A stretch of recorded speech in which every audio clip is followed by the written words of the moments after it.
pekerjaan Tuhan di dalam hidup kami, di dalam keluarga kami, di tengah-tengah jemaat ini, bahkan di seluruh dunia ini. Kami tidak bisa menghitung segala kebaikan-Mu. Kami tidak bisa memperkirakan betapa besar kasih-Mu. Kami tidak mampu menyelami betapa banyak karya-Mu. Selain kami mengucap syukur, memuji, menyembah-Mu, meninggikan Engkau, dan Engkau layak menerima semuanya itu. Ya Tuhan, penghujung tahun ini kami rindu kembali tetap menikmati persekutuan yang indah di rumah-Mu, mempersiapkan diri kami untuk terus dalam anugerah Tuhan dan tidak pernah terpisahkan dari kasih Allah. Berkati hamba-Mu, bila pujian dan penyembahan, berkati umat-Mu. Inilah hati kami semuanya. Kami rindu di dalam nama Yesus Engkau berbicara melalui kebenaran firman Tuhan. Sampaikan maksud-Mu sesuai dengan kebutuhan rohani kami masing-masing. Sampaikanlah itu Roh yang kudus menerjemahkannya bagi kami. Biarlah sungguh kami pulang dari tempat ini dengan membawa firman Tuhan yang siap akan kami lakukan, karena itu akan kami disebut sebagai orang berbahagia. Terima kasih Tuhan. Kami sambut firman-Mu malam hari ini di dalam nama Tuhan kami Yesus Kristus. Amin. Masih dalam sikap berdiri, mari Bapak Ibu Saudara, kita akan membaca dalam firman Tuhan dari Roma pasal yang ke-8. Kita akan membaca bagian ini bergantian, ayat yang ke-31 sampai 39. Kitab saya TB2 halaman 176.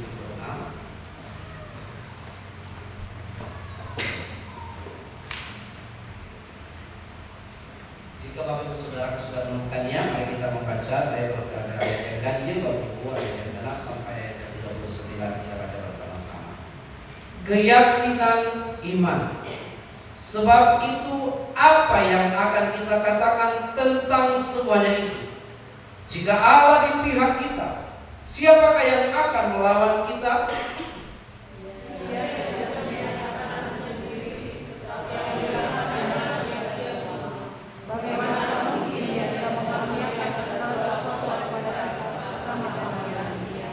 Siapakah yang akan menggugat orang-orang pilihan Allah?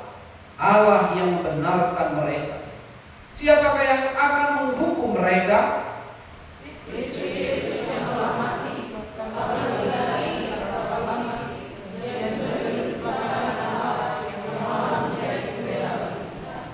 Siapakah yang akan memisahkan kita dari kasih Kristus?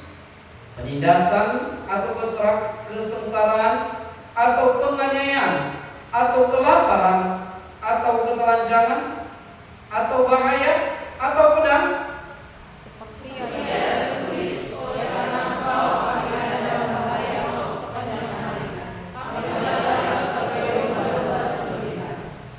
Tetapi dalam semuanya itu kita lebih daripada orang-orang yang menang melalui Dia yang telah mengasihi kita.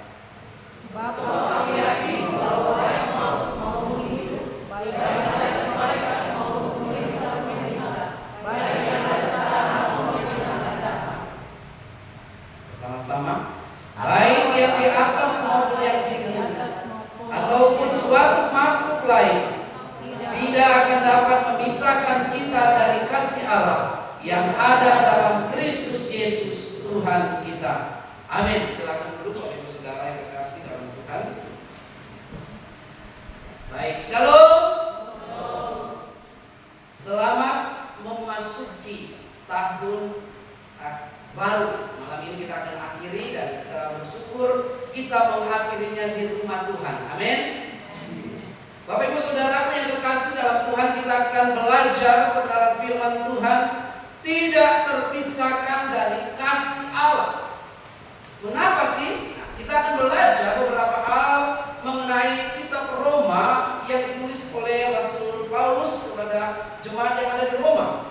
Pasal yang ke-8 ayat 31 sampai 39 ini yang pertama tentang keyakinan dalam kasih Allah. Bahkan judulnya di sini karena keyakinan iman. Tetapi saya melihatnya dari keyakinan dalam kasih Allah. Nah, Bapak Ibu Saudara yang kekasih, kita dikatakan ayat yang pertama, ayat 31, sebab itu apa yang akan kita katakan tentang semuanya itu? Jika Allah di pihak kita, siapakah yang akan dapat melawan kita? Wow, walaupun dibuka dengan pertanyaan retorika, pemaparan pertanyaan demi pertanyaan, tetapi memberi keyakinan dari jawaban bahwa selama ini dalam kitab Roma sebelumnya itu tentang doktrinal yang jelas dan bagaimana anak-anak Allah selalu berharap kepada Tuhan. Bagaimana orang di dalam Tuhan selalu mendapatkan kekuatan yang baru. Bahkan dikatakan pasal 18, sebab aku yakin. Berikutnya dikatakan sebab itu apa yang akan kita katakan dengan yakin. Nah, Bapak Ibu Saudara yang kekasih dalam Tuhan, kita akan melihat yang pertama tentang keyakinan dalam kasih Allah itu keyakinan jika Allah di pihak kita, siapakah yang akan dapat melawan kita? Pertanyaannya bagi kita sebelum saya melanjutkan, apakah Bapak Ibu Saudara yakin Allah di pihak Bapak Ibu? Yakin? Atau ragu-ragu tentang keberpihakan? Misalnya begini Bapak Ibu Saudara, kalau ada sebuah pertandingan, biasanya grup akan sangat bersuka cita atau kelompok permainan kita bersuka cita ketika dia tahu, sudah juri ada di pihak kita. Nah, ketika mereka yakin ada juri berada di pihak kita, walaupun bersifat netral tapi tetap ada keyakinan itu, maka mereka yakin bahwa pasti kita akan begini dan begitu. Nah, jika Allah di pihak kita, dalam bahasa Yunaninya Theos Hyperhimon, artinya Allah yang berada di pihak orang percaya menjadi sumber kekuatan dan menjadi sumber pembela mereka. Wow. Nah, Bapak Ibu Saudara, mengapa kita perlu dibela? Kenapa kita perlu kekuatan? Rupanya semua kita, semua manusia penuh dengan yang namanya keterbatasan. Kita selalu penuh dengan kekurangan. Bahkan dikatakan kita selalu dalam kebaikan kurang dalam kekuatan kita. Maka dikatakan Allah yang berada di pihak kita, di pihak orang percaya, menjadi sumber kekuatan dan menjadi sumber pembela kita. Jadi penekanannya tidak ada kekuatan yang dapat melawan mereka. Tidak ada kekuatan yang dapat melawan orang-orang Kristen yang ada di Roma.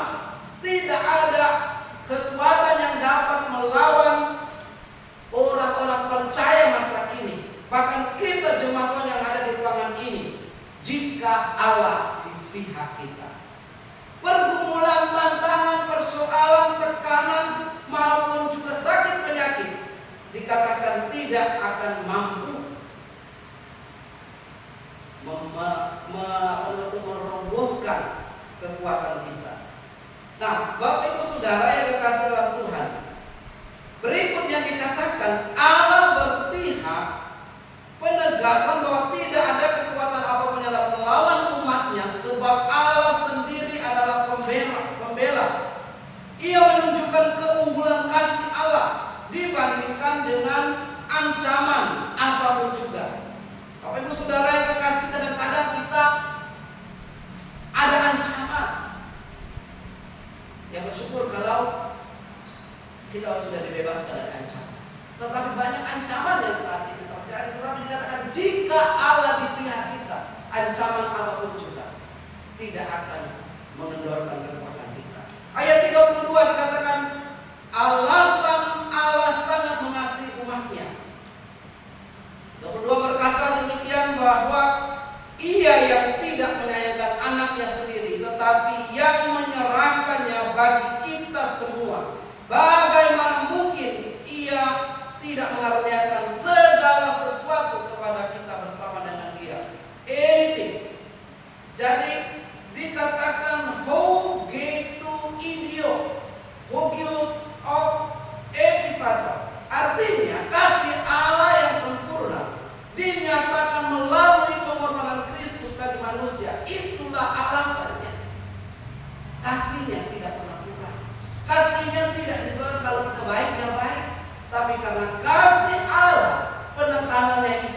Dia tidak menyayangkan bahkan anaknya sendiri.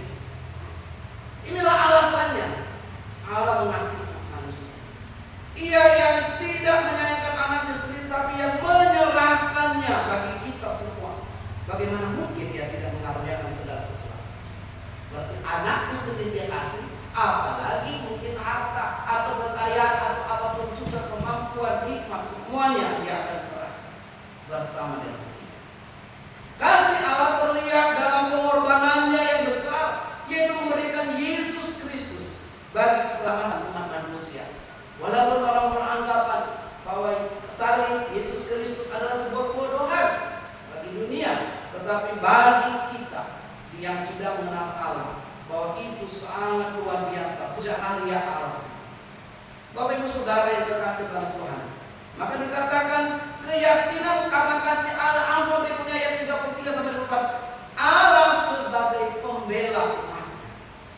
Ini yang memiliki keyakinan bahwa kita sebagai orang-orang pilihan Allah sebelumnya, bahwa kita dipilih hanya di dalam Kristus Yesus dan diberikan segala sesuatunya. Nah, kasih Allah telah tercurah bagi hidup kita. Kasih yang diberikan oleh Kristus bersifat kekal, bukan sementara. Allah memberikan itu kepada kita sempurna, tanpa cacat. Allah juga memberikan kepada kita kasih agape atau Kristo itu tidak tergoyahkan. Kasih orang-orang di sekeliling kita kadang-kadang tergoyahkan dengan kondisi-kondisi tertentu.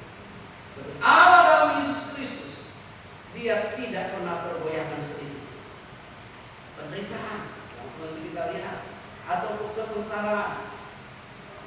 Nah, oleh sebab itu dikatakan pertanyaan berikutnya, siapakah yang memisahkan kita dari kasih Kristus? Dalam bahasanya, penekanannya dalam bahasa Ibrani saya lihat tidak ada ancaman atau tidak ada penderitaan yang dapat memisahkan Allah dari kasih Kristus. Jadi apa sih yang membuat kita ragu tentang penyertaan Allah? Apa yang membuat kita bingung dalam hidup? Siapakah yang akan memisahkan kita dari kasih Kristus? Penindasan, atau kesengsaraan, atau penganiayaan, atau kelaparan, atau ketelanjangan, atau bahaya, atau pedang. Seperti ada tertulis, oleh karena engkau kami ada dalam bahaya sepanjang hari. Kami ada dalam bahaya maut. Kami dianggap sebagai domba-domba sembelihan. Inilah kondisi yang terjadi, dan Paulus menyampaikan kembali, mengutip kembali bagian ini. Oleh sebab itu, Bapak Ibu Saudara yang terkasih dalam Tuhan, tidak ada alasan dan tidak ada cara dunia ini untuk memisahkan kita kalau kita berada dalam Tuhan. Paulus mencantumkan berbagai tantangan di kehidupan yang semu ini.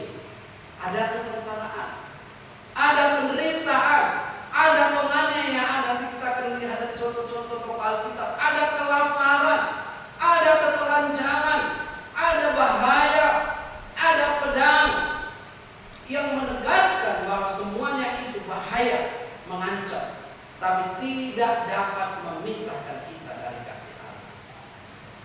Apa yang dapat memisahkan?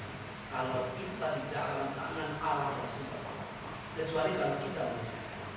Maka ayat 38 dan 39, keyakinan Paulus dalam kasih Allah.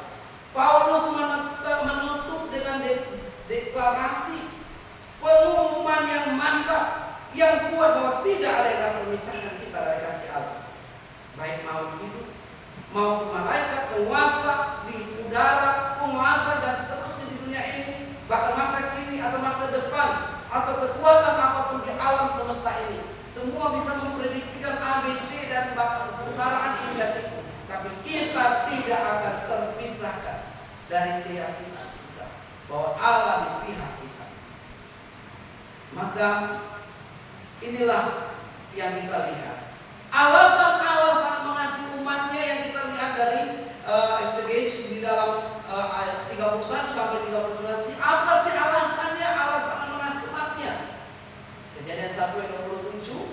Ya, kita tahu bersama bahwa baiklah kita menciptakan manusia itu menurut gambarnya. Menurut gambar Allah diciptakannya dia laki-laki dan diciptakan dia perempuan. Jadi alasannya mengapa Allah mengasihi umatnya, karena kita diciptakan segambar dan serupa dengan Allah. Imagune, ada gambar Allah dalam diri Bapak Ibu Saudara dan saya. Maka Allah sangat menyayangi hal itu. Maka tidak harus dibuang jauh-jauh kalau orang jelek sekali begitu. Atau orang mungkin merendahkan. Biasanya di usia remaja saya sempat direndahkan pada usia remaja atau dibully bahasa saudara. Mungkin karena saya waktu itu kondisi dia kecil, karena dia kurus, dia pendek, dia dekil atau apa istilah mereka. Waktu sempat, tetapi tahu nggak Bapak Ibu Saudara, sempat harga diri saya merasa dia yang nggak berguna. Tetapi ketika seseorang pelayan Tuhan berkata, tidak ya, kau berharga dan mulia, Allah menciptakan engkau segambar dan serupa dengan gambarnya. Walaupun pada dasarnya kita dari ayah dan ibu yang melahirkan ibu, tetapi alasannya Allah sangat mengasihi umatnya, mengasihi kita nasional ini, karena kita diciptakan menurut gambar dan rupa. Jadi 1:27. Jadi tidak ada yang dapat memisahkan kita karena kita adalah gambar. Tipisan Allah sendiri dalam bahasa sedikit. Berikutnya, mengapa Allah sangat mengasihi umatnya? Kasih adalah sifatnya. Maka dikatakan karena sifatnya adalah kasih. Maka alasannya Allah mengasihi karena sifatnya adalah kasih. 1 Yohanes 4:8 katakan, orang yang tidak mengasihi tidak mengenal Allah, sebab Allah adalah kasih. Jadi Bapak Ibu Saudara ada di dalam Allah, maka Allah menyayangkan Bapak Ibu Saudara karena sifat dasar Allah mengasihi, dan kita pun tetap ada di dalam naungan Allah yang penuh dengan kasih. Bukan kasih seperti kasih video, kasih agape, bukan kasih storge, tapi kasih agape. Bapak Ibu Saudara yang terkasih dalam Tuhan, alasan berikutnya, kenapa sih Allah sangat mengasihi kita semuanya? Maka dikatakan tidak terpisahkan. Apapun juga di dunia ini tidak mampu memisahkan Bapak Ibu Saudara dan saya dari kasih Tuhan. Kenapa? Yohanes 3:16, masih ingat? Sama-sama kita katakan, karena begitu besar kasih Allah akan dunia ini, sehingga Ia telah mengaruniakan anaknya yang tunggal, supaya setiap orang yang percaya padanya tidak binasa, melainkan ini alasan yang sangat besar. Allah menginginkan hubungan kekal, bukan hanya sementara, bukan hanya di dunia ini, bukan hanya triwulan atau per semester atau satu periode saja. Periode abad kalender Masehi ya 1 sampai 1 Januari sampai 31 sampai sekarang ini. Atau periode pelayanan seperti kami, ya paling ada 10 tahun, tidak boleh lebih daripada itu katanya. Bukan itu, tetapi dikatakan hubungan Allah dengan kita umat manusia bersifatnya kekal. Maka kita pun akan memiliki hidup yang kekal itu. Karena hubungan yang dekat dengan Allah yang kekal itulah, maka Allah sangat menyayangi kita. Allah sangat peduli, Allah sangat care, Allah sangat menyayangkan. Maka walaupun kita manusia banyak yang tajam-tajamnya, maksudnya apa sih? Karakter kita masih perlu dipoles, perlu diingatkan oleh firman Tuhan. Kadang-kadang besi menajamkan besi, manusia menajamkan sesamanya. Misalnya ada orang yang ceplos bertemu dengan orang yang sensitif sekali. Jadi dia bagaimana supaya yang orang ceplos itu tahan diri sedikit, yang sensitif sedikit mulai menebalkan hatinya supaya jangan gampang tersinggung dan seterusnya. Nah, itu dikatakan kita saling membenahi karena supaya kita memiliki hubungan yang dekat dengan Allah dan memiliki dalam kekekalan itu nanti. Berikutnya, kalau alasan mengasihi kita karena kita diciptakan segambar, karena dia adalah sifatnya, karakternya demikian, dan juga Allah memiliki hubungan relationship dengan manusia itu kekal adanya, tidak hanya sementara. Cara Allah menunjukkan kasih itu bagaimana, Kak? Roma 5 ayat 8 katakan, akan tetapi Allah menunjukkan kasihnya kepada kita oleh karena Kristus telah mati untuk kita ketika kita masih berdosa. Wah. Inilah tuh cara Allah menunjukkan kasih kita. Dia tidak menerima kita yang sudah bersih, tapi ketika kita masih berdosa, dia telah mengasihi kita. Melalui apa? Melalui pengorbanan Kristus. Roma 5 ayat 8, yang Kristus diserahkan untuk menebus dosa. Bapak Ibu Saudara dari saya, ya bukan berarti bahwa kita boleh bermain-main dengan dosa. Karena jangan sampai kita sedang bermain-main dengan dosa, dengan pelanggaran, maka kita dikatakan memang Allah tidak memisahkan, tapi kita yang memisahkan diri dari kasih Allah. Bapak Ibu Saudara yang dikasih dalam Tuhan, maka di sini dikatakan cara Allah menunjukkan kasihnya.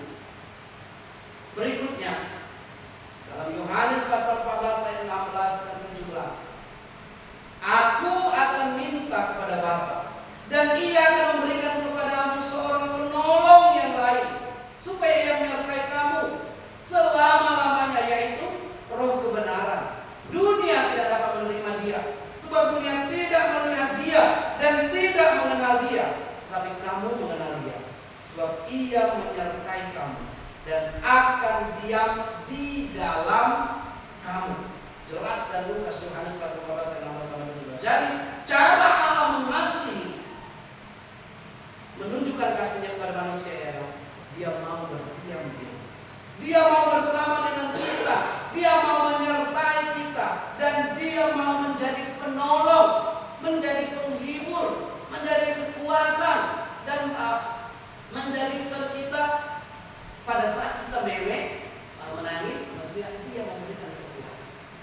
Karena tidak heran kita, karena kita darah dan daging, ada kalanya rasa sedih. Waktu tanggal 22 kemarin ya kami bersedih sekeluarga, tetapi ketika melihat bahwa kesedihan kita itu ya oke, terpisah sementara, suatu saat kita akan bertemu dengan Allah. Maka kesedihan itu tentu ada, tapi Roh Kudus akan datang untuk menghibur dan menenangkan. Nah, inilah kekuatan kita, karena tidak bisa dipungkiri kita yang lahir natur sebagai orang berdosa. Bukan dosa ialah, jadi semua orang akan mati. Ada yang siap mati? Jangan cari mati. Tapi maksudnya semua kita akan menghadapi kematian nanti. Jangan sampai malam hari ini kata-kata orang mau cari kematian banyak. Banyak yang mau berdoakan jangan cari kematian. Nah, Bapak Ibu Saudara yang dikasih dalam Tuhan Yesus, cara Allah menunjukkan kasih-Nya, Dia menghibur, menolong, menguatkan, mengokohkan, bahkan tinggal berdiam di dalam diri orang percaya. Yang berikutnya Dia katakan, Dia memelihara kita kapan? Tahun lalu saja? Bulan ini saja? Dia memelihara kita sepanjang hidup kita. Allah menyediakan kebutuhan umatnya, maka kita tahu bersama. Matius 6 ayat 30 berkata apa? Carilah dahulu kerajaan Allah dan kebenarannya, maka semuanya akan ditambah. Jadi apapun keperluan, apapun kebutuhan kita, apapun keinginan kita yang kita cari di hadapan Allah, dan kalau berkenan dalam pemandangan Allah, maka akan ditambahkan kepada kita.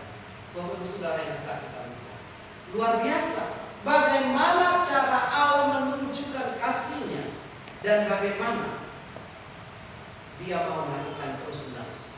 Maka kita tidak akan pernah terpisah dari kasih Allah.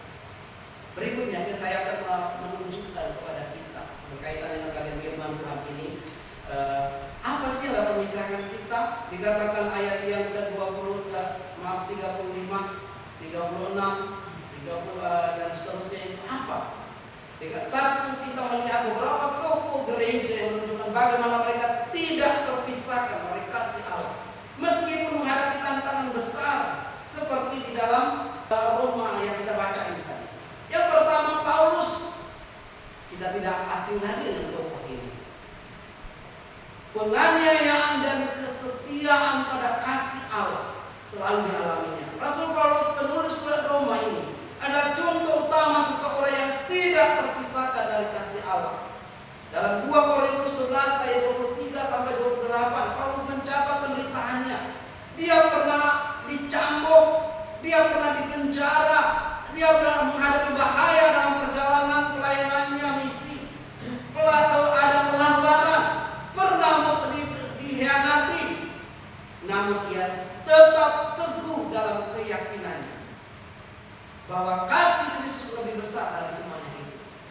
Maka dia tidak pernah sedikit pun mundur dari jalan iman yang dia ambil untuk melayani Tuhan.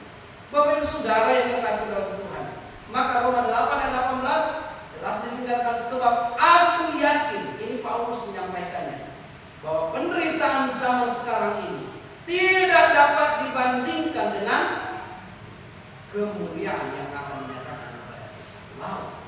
Jadi kalau sedikit menderita, sedikit ada problem, sedikit ada gesekan, jangan lihat pada problem, gesekan atau penderitaannya, tapi lihat bahwa kita harus kuat karena Allah bersama dan ada kemuliaan di balik semua.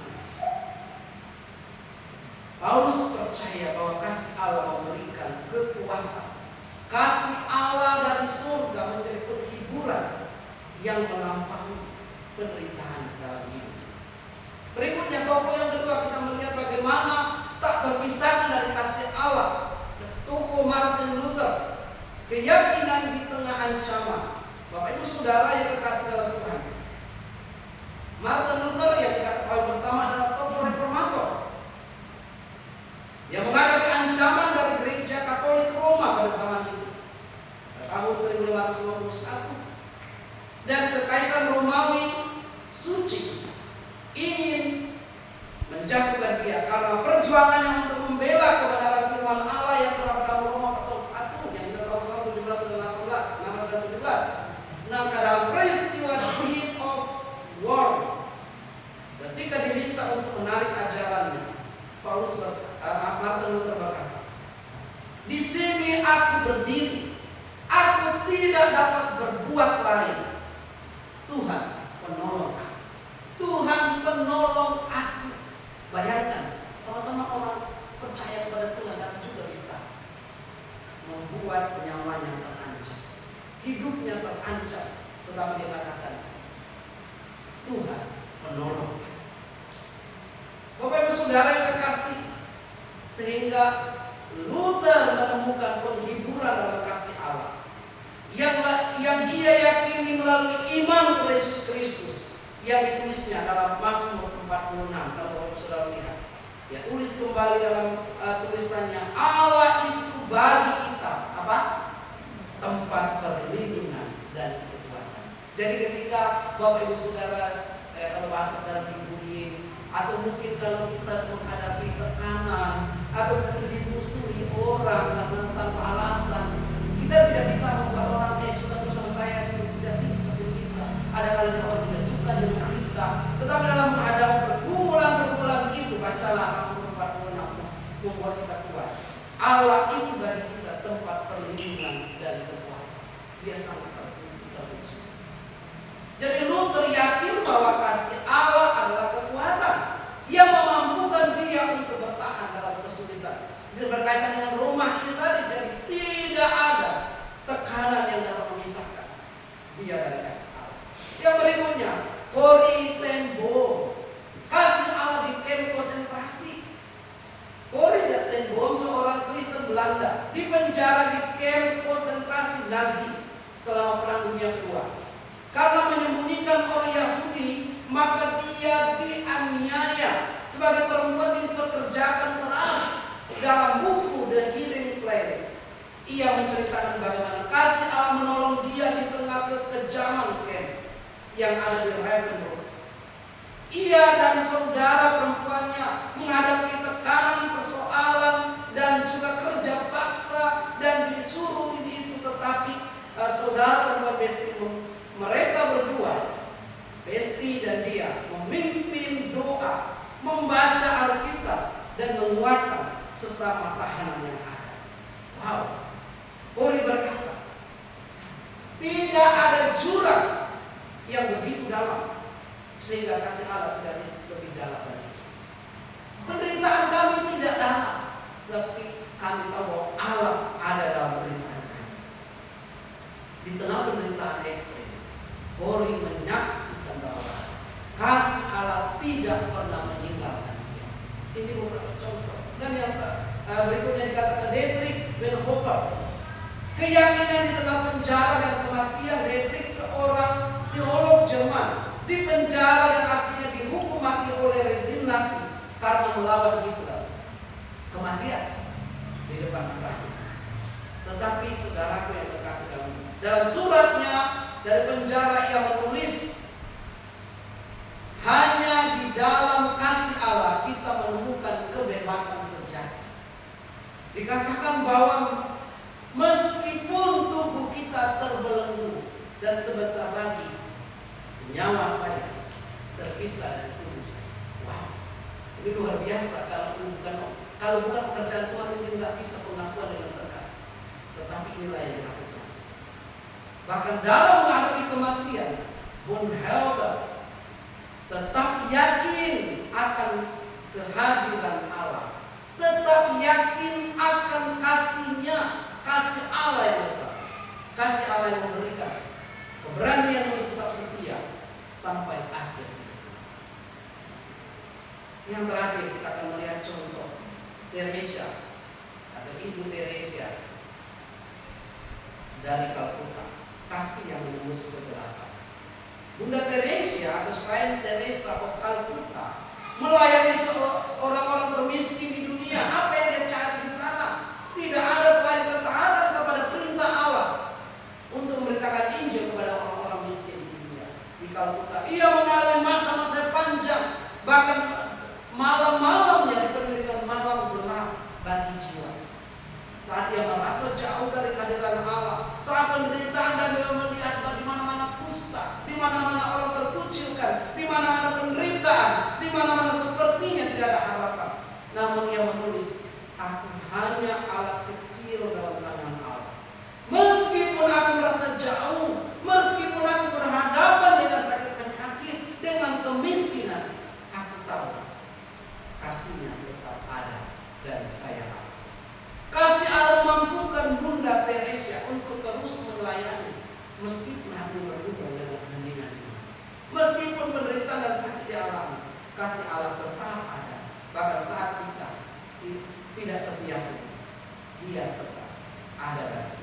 Jadi pengalaman tokoh-tokoh gereja ini menunjukkan dan bagaimana bukti bahwa keyakinan iman yang dimiliki oleh Paulus dan dihidupi oleh tokoh-tokoh Alkitab ini, baik dalam penderitaan, ancaman maupun kegelapan jiwa, kasih Allah tetap menopang mereka. Mereka menjadi saksi hidup bahwa tidak ada yang dapat memisahkan kita dari kasih Kristus. Roma pasal 8 ayat 9. Saya teringat dengan salah satu contoh juga Injil masuk ke dalam saya. Pencuri, pemerkosa, masih orang yang keluar masuk penjara dengan rombongannya, datang ke salah satu misionaris dari Amerika Latin. Mereka mau melakukan apa saja di situ, termasuk perkosa, ada perempuan semua, Ibu Renate dan juga Renate Hensa. Mereka hanya misionaris, letakkan Injil di kampus melalui kesehatan, membuka klinik-klinik dan rumah sakit di daerah sekitar Bengkulu itu. Saya bisa bilang, maksudnya tidak ada apa-apa. Semua orang datang ke kampung satu malam. Hubungan itu melakukan dan lakukan tugas. Tetapi karena kasih Allah melalui mereka hanya berkeliling sepanjang malam, sudah capek, gak ketemu itu rumah. Padahal mereka berkeliling di sekitar sekitar itu. Klinik kecil, lebih besar dari gereja ini, malah lebih kecil sedikit. Tapi mereka berkeliling di sekitar hutan-hutan situ saja.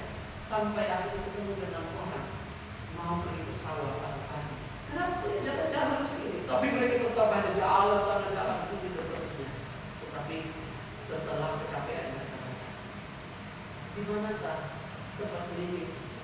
Ya mereka yang di dekat situ. Kan tidak melihat apa-apa sepanjang hari. Terus dia berkata, aku berkata, kami mau melihat jalan. Bahkan kami sempat akan pemerintah kota Bengkulu Selatan itu terancam dengan hari misionari, bla-bla dan seterusnya. Tetapi kasih Allah menuntun sehingga menhidupi orang. Melalui beberapa hal yang kita pelajari dari kitab Roma ini, Bapak Ibu Saudara, cara kita agar tak terpisahkan dari kasih Allah itu bagaimana sih? Agar kita terus ada dalam hubungan dengan Tuhan, yaitu memelihara hubungan pribadi. Allah kita adalah Allah yang berpribadi. Amin. Bukan Allah kita zat yang maha sempurna. Bukan Allah kita adalah yang jauh di sana. Tapi Allah kita adalah Allah yang berpribadi. Allah ini memiliki hubungan dengan Tuhan. Maka dikatakan Mazmur 119 ayat 105. Katakan apa? Firman-Mu pelita bagi kakiku, terang bagi jalan. Memelihara hubungan dengan Allah supaya Allah menuntun kita hari demi hari, menolong kita untuk mengenal kasih Allah betapapun sulit dan beratnya. Saya belajar mengenal kasih Allah.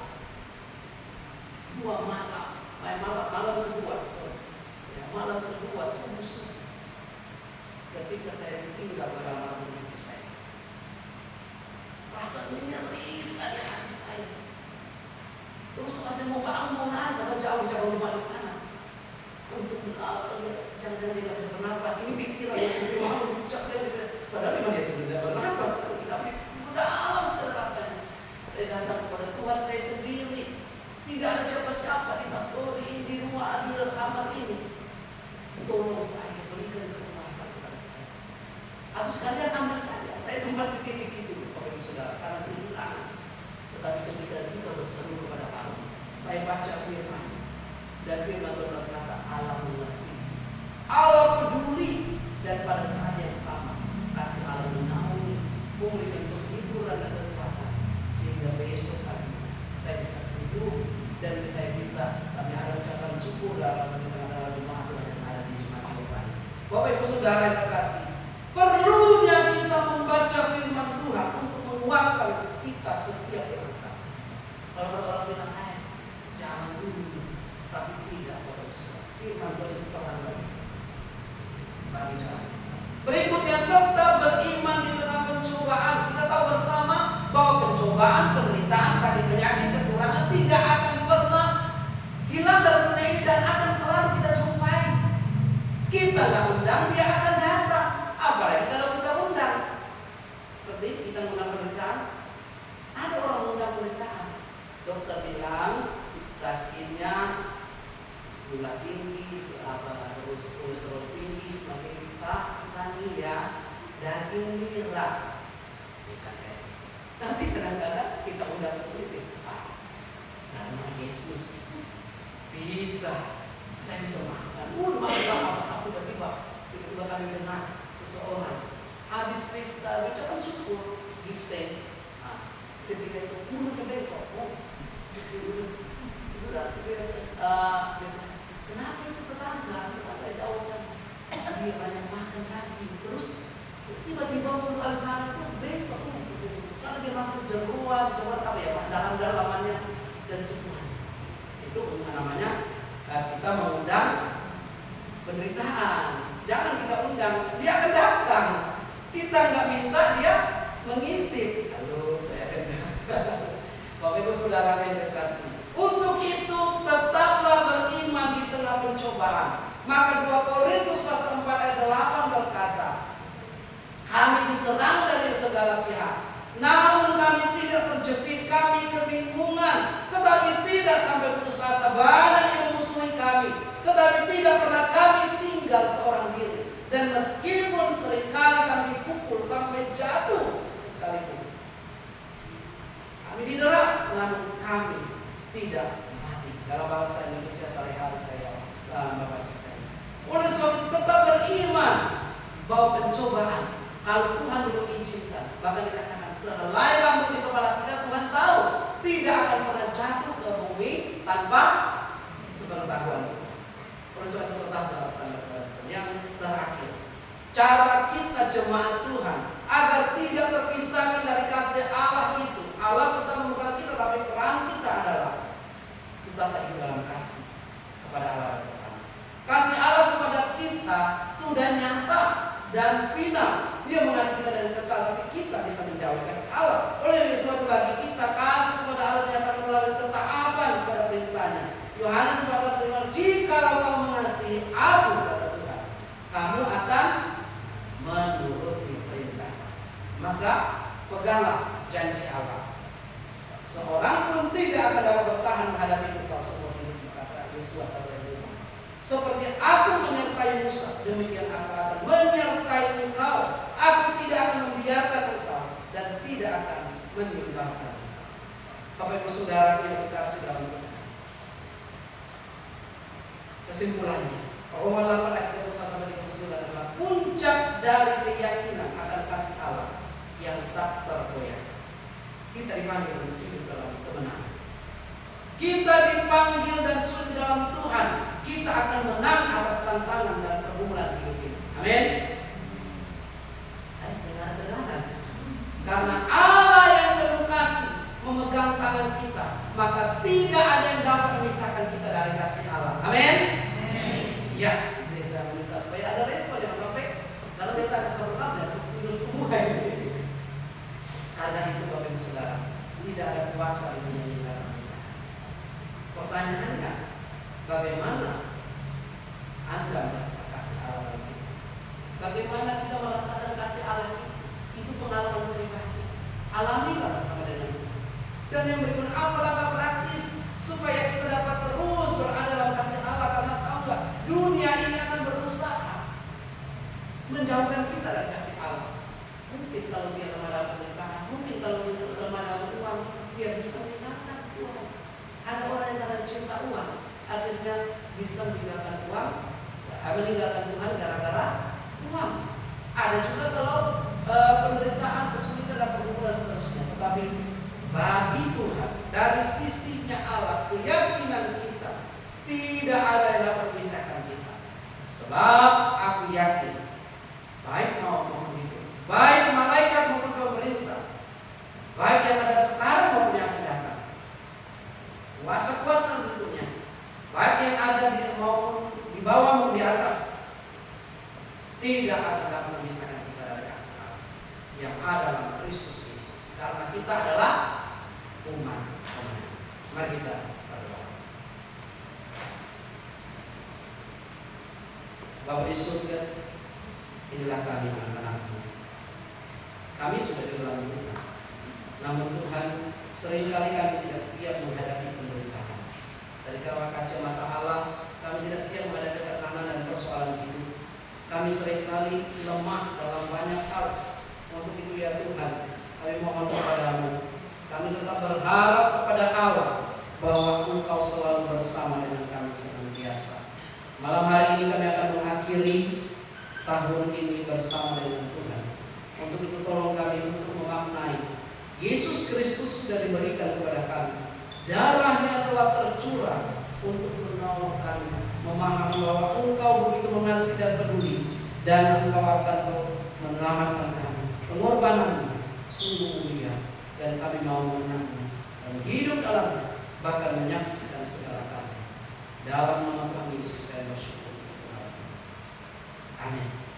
Bapak Ibu Saudara yang terkasih, Bapak Ibu Saudara yang sudah layak dan sudah sendiri, kita akan masuk di dalam sakramen dan kudus. Saya mengundang tim pelayan untuk maju ke depan sambil mendengar pujian.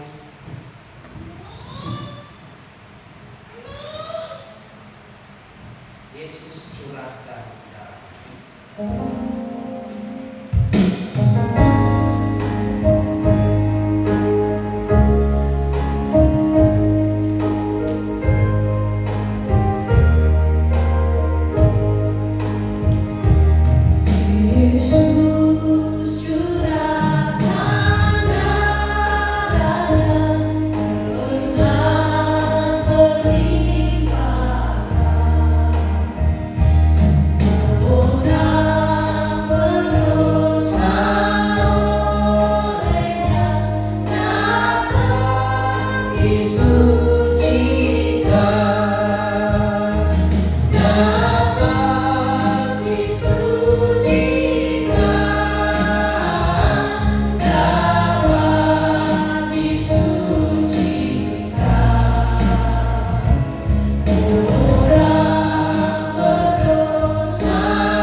Sesungguhnya besar dan ajaib segala pekerjaan-Mu ya Tuhan Allah yang Maha Kuasa.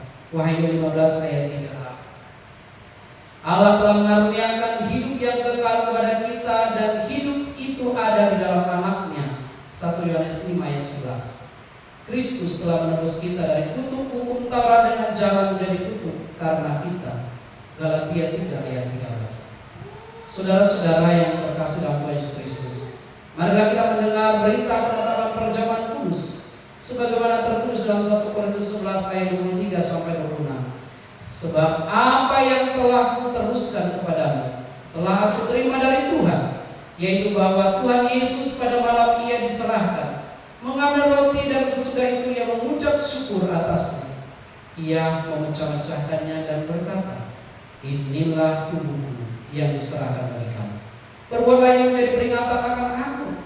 Demikian juga Ia mengambil cawan sesudah makan dan lalu berkata, cawan ini adalah perjanjian baru yang dimeteraikan oleh darahku. Perbuatlah ini setiap kali kamu minumnya menjadi peringatan akan aku. Sebab setiap kali kamu makan roti dan minum cawan ini, kamu memberitakan kematian Tuhan sampai Ia datang. Saudara-saudara sekalian, roti dan anggur yang kelihatan ini menandakan kehadiran Tuhan Yesus Kristus di tengah-tengah persekutuan umatnya melalui perjamuan kudus yang akan kita terima pada malam hari ini. Yohanes 6 ayat 54 sampai 56. Dan perjamuan kudus ini disediakan bagi saudara yang telah bertobat, menerima Tuhan Yesus Kristus sebagai juru selamanya, dan telah mengikuti konfirmasi di jemaat dewasa. Marilah, datanglah, karena segala sesuatu telah tersedia. Kita angkat pujian Yesus curahkan karena pada satu bukit jauh itu. Nama Yesus yang salah satu.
Kami berterima kasih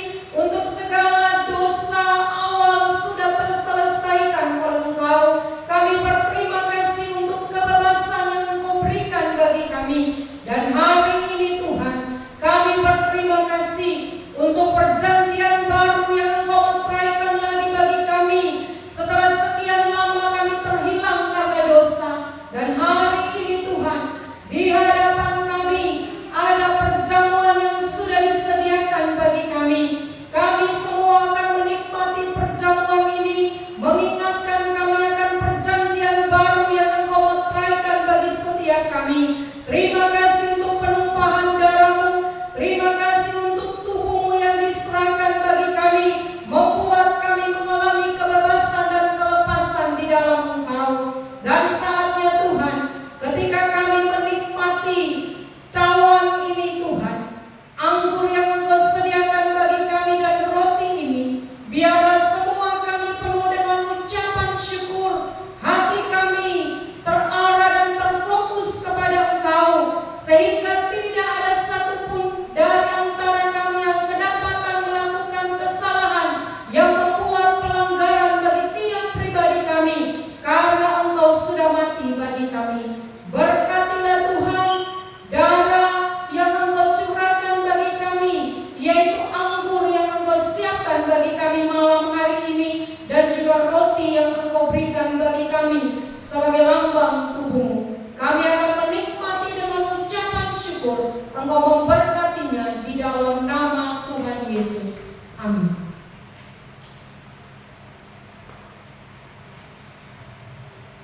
Bapak Ibu Saudara yang terkasih,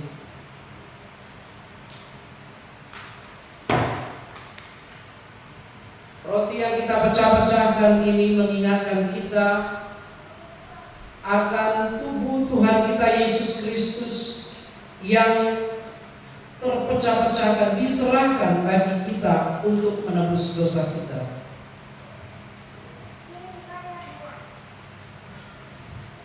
Cawan minuman yang kita pakai untuk mengucap syukur melambangkan darah Kristus yang tercurah untuk mengampuni dosa Bapak Ibu Saudara dan saya.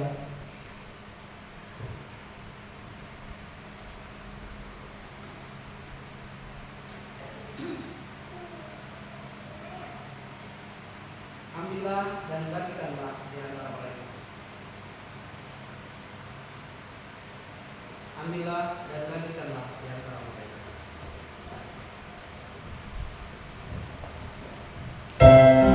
Yesaya 53 ayat 5 sampai ayat yang ke-6. Tetapi dia tertikam oleh karena pemberontakan kita, dia diremukkan oleh karena kejahatan kita. Ganjaran yang mendatangkan keselamatan bagi kita ditimpakan padanya, dan oleh pilur-pilurnya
berdiri.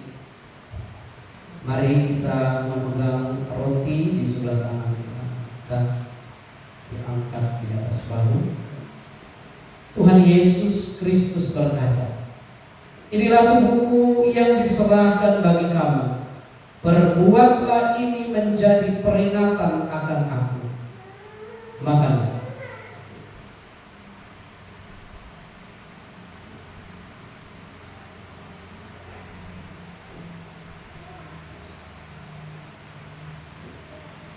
Selanjutnya masing-masing memegang cawan anggur, tangan kanannya diangkat ke atas bahu.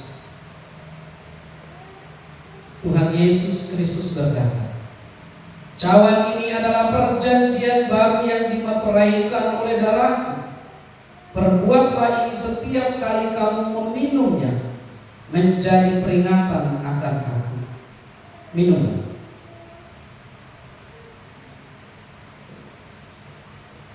Saudara, Tuhan ada di sini di pengakhir penghujung tahun ini sebelum kita masuki tahun 2025. Mari bersyukur untuk segala kebaikan Tuhan. Naikkan doa permohonanmu. Allah ada di sini. Jika engkau sakit, minta Tuhan menjamah. Jika engkau dalam persoalan, supaya Tuhan tolong persoalanmu. Jika engkau dalam kerinduan, keinginan, harapan di tahun 2020, nyatakanlah itu di hadapan Tuhan. Allah sangat menjawab. Beberapa waktu saya persilakan berdoa secara pribadi.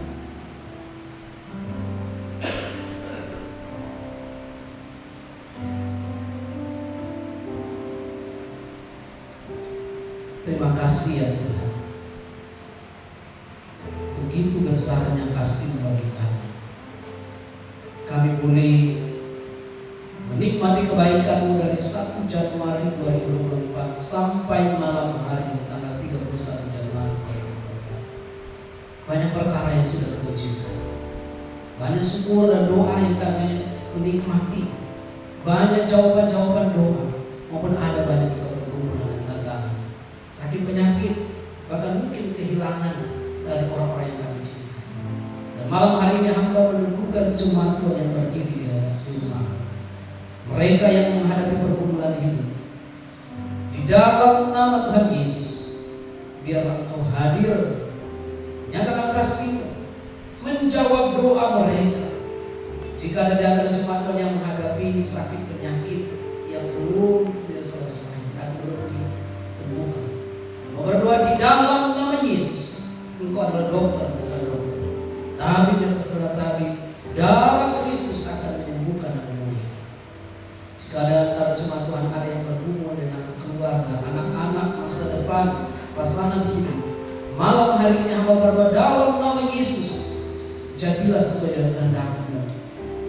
Tahun depan ini kami boleh menikmati anugerah Tuhan, kebaikan Tuhan, pertolongan Tuhan, dan jawaban-jawaban doa.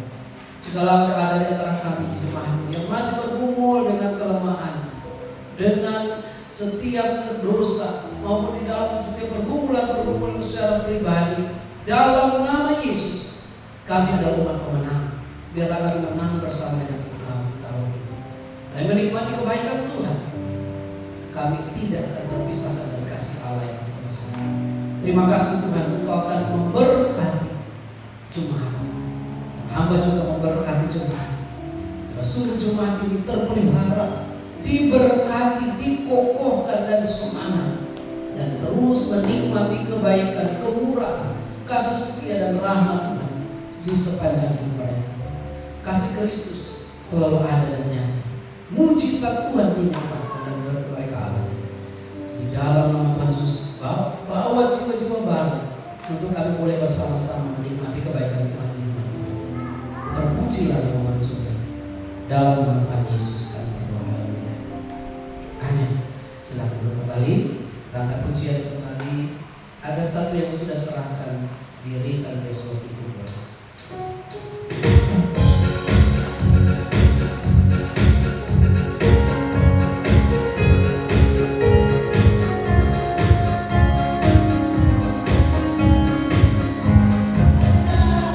Sudah serahkan diri, kesaliban Kristus.